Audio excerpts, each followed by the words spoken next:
Hey traders, I'm doing homework after hours, helping a couple people. One scenario I'm sharing here because I think it will serve as a good lesson for somebody who wants to learn about options and for somebody who has gotten in trouble in options. So it's nothing. Everybody that's traded options has probably seen this scenario before. Okay, so the idea is this is the S&P not futures, the SPX, the index. It's a cash settled ticker. So the good thing about trading this is, first of all, there's no assignment. If something goes wrong, you deal with it in cash. That's it. You don't wake up with a margin call or anything. Whenever I open risk with the SPX, they know that there's enough cash to cover that. Therefore, nobody's getting assigned anything. There's no deliverable. Okay. The SPY is not the same. Whatever I say here only works for cash settled security, which is the SPX in this case. If I had the scenario with the SPY, this would not work. That's an important thing. All right, so the scenario is today is Thursday, and there's one more day on this problem trade. This could be any day of the week because the SPX expires every day now. The scenario is I have one more day to get out of trouble if I can. And here's the scenario. I'm going to show you a visual of it. So this is the scenario. That's the problem trade right there. Okay, so this is a credit call spread. A bear call spread. Bear call spread. Clearly it's in the money the wrong way, right? So the debate I had with the person that has that trade is when, part of it was about time. Why isn't time the theta burn that everybody talks about? Why isn't it a friend? Why doesn't that help me tomorrow? Because it's actually an enemy, and let me explain it to you in very simple terms.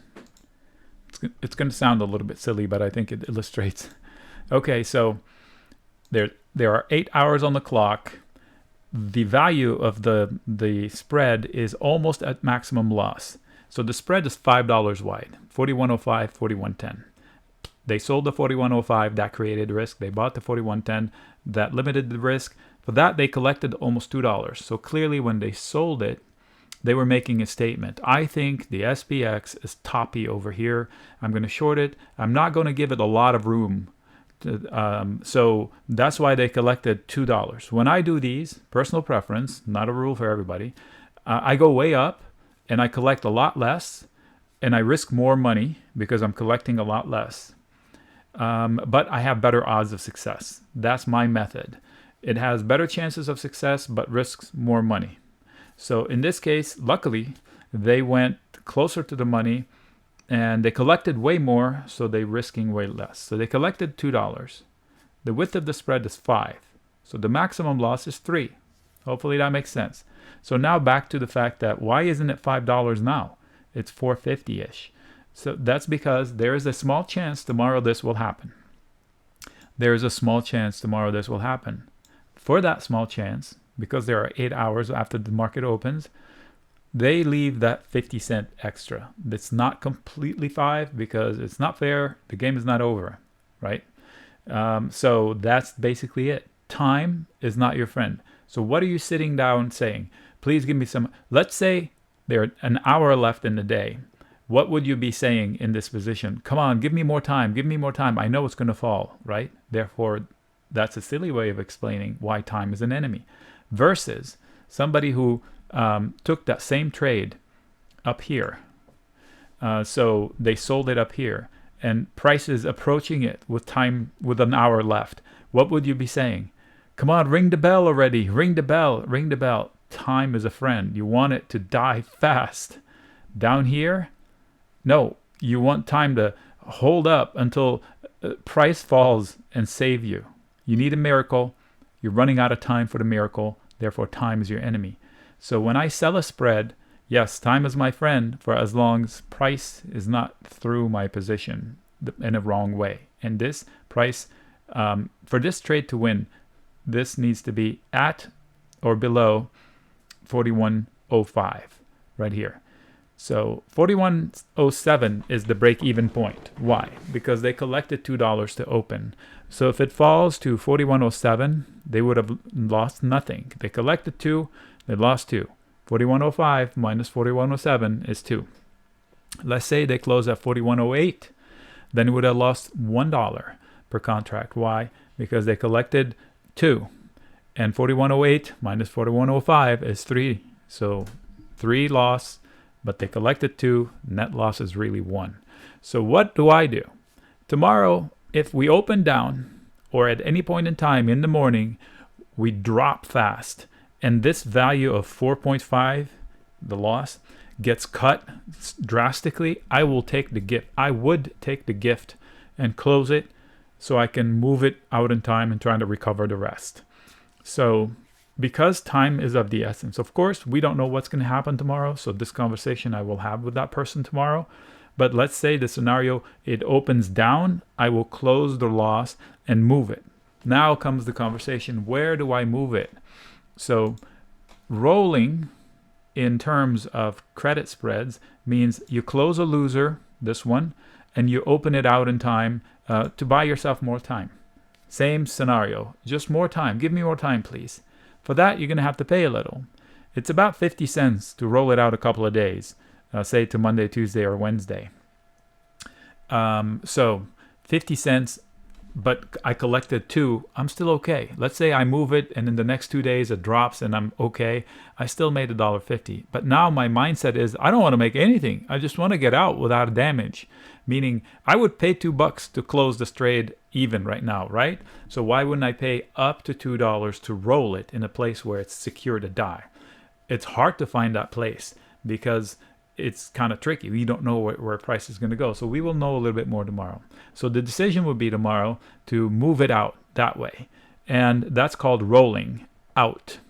Rolling out in time. In essence, I can do it on one order, close this one, and open it out in time. Let me show you. This is the position now as it is now. This is the trading platform from E-Trade, practice platform. So that's what they did to open the risk. They had a risk open at 4105, and they bought the 4110 in order to hedge their bet. So the roll would involve reversing that process, buying the one you sold and selling the one you bought. As a spread, you just reverse the order you had. And then you have to add 2 more, which are reopening it. Let's say I decided to open it on the 8th, the expire on the 8th, and I would keep it in the same place, and let me walk you through it. So the first 2 are to reverse what I did. That would be closing the loser, paying almost maximum loss, almost. At this point in time, it was a maximum loss. And then reopening, selling and buying, the same ones out in time. You can see a net debit of 75 cents. So I am paying 75 cents per contract for the privilege of buying myself more time. How much? 5 more days. Okay, that's one way of doing it. That's one way of doing it. So it's painful, but remember, I collected $2 to open, right? Okay, so let me show you how it's not at maximum loss yet. It's 4.55. The only reason this isn't 5 already, the only reason this is not 5 already, it should be 5, is because there's still 8 hours left. So for now, they're giving you 45 cents. So is it worth it? Of course, if you did 10, that's 10 times 45 cents. That's $450. Yeah, you don't want it to die. It's a guaranteed die unless a miracle happens and it crashes. So I would punt as early as I can to save that last 45 cents. It's cheaper to punt it now than it is late in the day, unless the stock is falling. All right, so the roll is really 2 orders. One to close the open position. And let's say my platform does not allow to have 4 legs. These are legs. Then it does not to have 4 legs. So I can close the original position and reopen it out in time. Let's say I'm not allowed to do that. Okay, so I would have to do it in 2 pieces. So the first piece would be to close the position that I have. Yes, I will realize the loss. I'm going to realize it anyway. And then reopen the same position in another order, a spread, that one. So I will have to do this in 2 separate pieces. One order to do this and one order to do that. In essence, the cash will be cash out of my account to cover the loss, and then reopen and collect cash to reopen the risk out in time. And I'm only paying 75 cents for that privilege. Now, if I go shorter, if I choose Monday, it's smaller cost, right? It's a 45. I told you earlier, the longer why don't I go like to June 15th? If I go to June 15th, it's going to cost more, almost $1, because the June 15th spread has more days. Therefore, this 454.55 will be much less. I'll show you. So this is the June 15 order all by itself. It's 3.55, not 4.55 like it is for, we lost them. Darn it. Okay, never mind. So anyway, you saw it earlier. 4.55 for the one that expires in 8 hours. If you go out the one that expires in 7 days or so, it's 3.55. And if you go out further, it'll be even cheaper. Why? Because there's so many more days that this can happen. So they give you credit for it.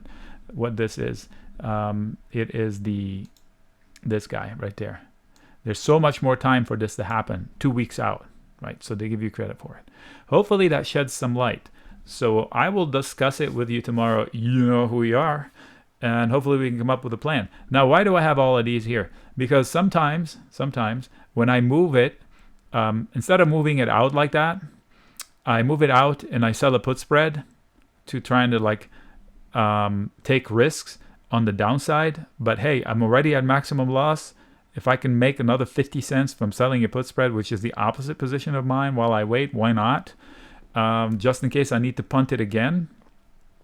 Or sometimes instead of moving it out this way, I move it out and raise it to make my cause easier, which would cost me more. And I would also sell a put spread. So both of these combine to almost the value of this. So the punt will have two things, closing here, opening this and opening that. So now I'm giving myself a range, a bearish bet and a bullish bet, and an eye of the needle that's bigger than this one, right? And the further I go out in time, the bigger the eye of the needle I can make. Plenty of things to do. The one thing I shouldn't do is worry about it overnight, because I can't do anything about it. All right, hopefully that helps.